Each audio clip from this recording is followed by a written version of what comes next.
Boa noite, queridos irmãos, que a paz esteja conosco. Vamos pedir, desejar que estejamos sendo preparados para ouvir, entender e colocarmos em prática o Evangelho de hoje, que é do capítulo 21, haverá falsos cristos e falsos profetas, o item 11, Jeremias e os falsos profetas. Eis o que diz o Senhor dos Exércitos. Não escuteis as palavras dos profetas que vos profetizam e vos enganam.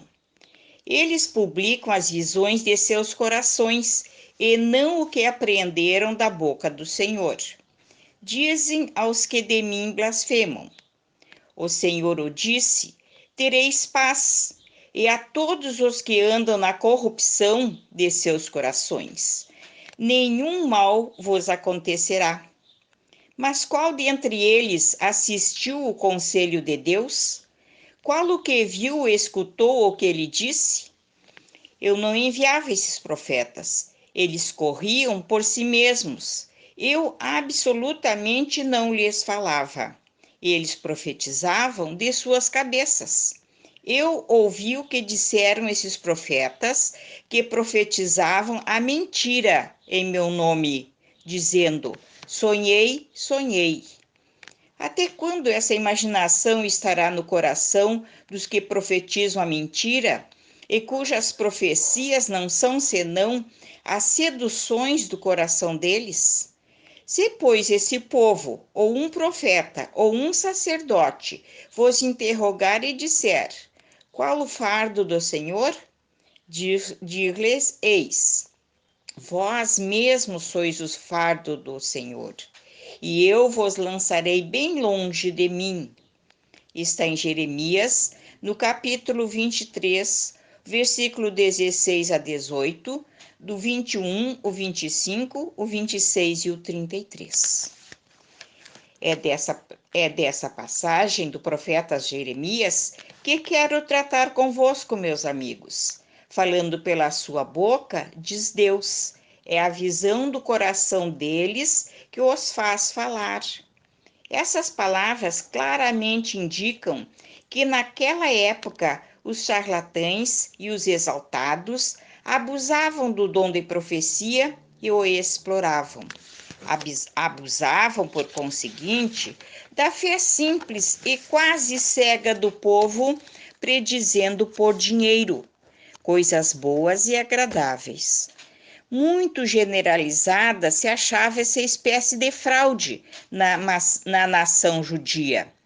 E fácil é de compreender-se que o pobre povo, em sua ignorância, nenhuma possibilidade tinha de distinguir os bons dos maus, sendo sempre mais ou menos ludibriados pelos pseudo-profetas, que não passavam de impostores ou fanáticos. Nada há de mais significativo do que essas palavras. Eu não enviei esses profetas, e eles correram por si mesmos. Não lhes falei, e eles profetizaram. Mais adiante diz: eu ouvi esses profetas que profetizavam a mentira em meu nome, dizendo: sonhei, sonhei. Indicava assim um dos meios que eles empregavam para explorar a confiança de que era um objeto. A multidão, sempre crédula, não pensava em lhe contestar a veracidade dos sonhos ou das visões. Achava isso muito natural e constantemente os convidava a falar. Após as palavras do profeta, escutai os sábios conselhos do apóstolo São João quando diz: não acrediteis em todo o espírito, experimentai se os espíritos são de Deus. Porque entre os invisíveis também há os que se comprazem em iludir, se lhes depara ocasião. Os iludidos são, está-se a ver, os médiuns, que se não precatam bastante. Aí se encontra, é fora de toda dúvida, um dos maiores escolhos em que muitos funestamente esbarram, mormente se são novatos no espiritismo. É-lhes isso uma prova de que só com muita prudência podem triunfar.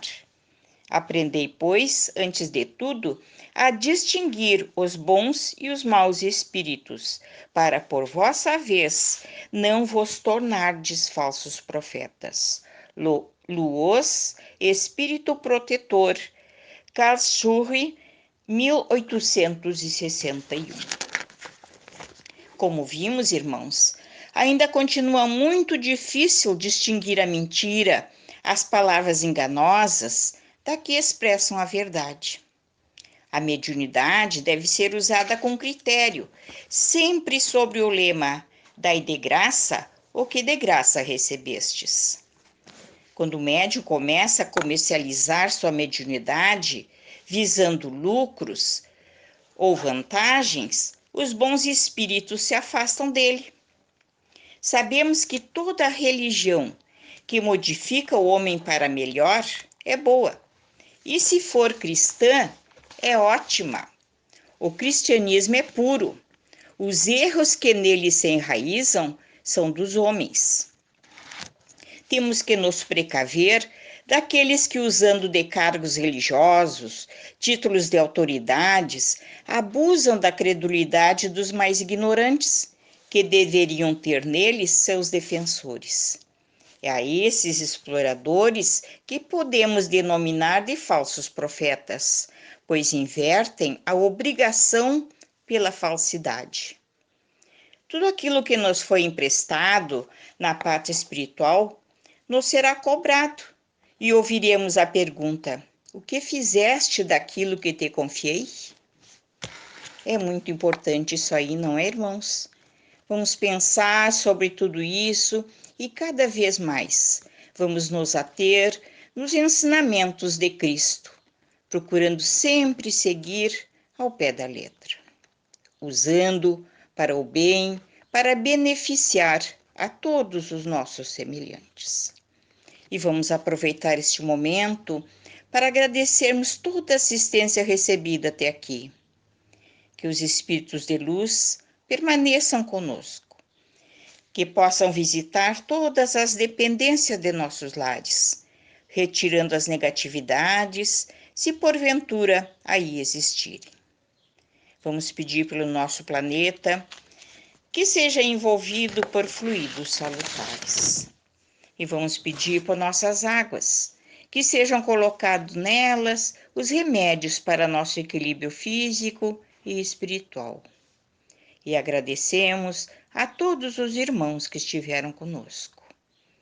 Agradecemos a Deus por mais essa oportunidade de estarmos ouvindo este Evangelho e que muitas outras nos sejam dadas.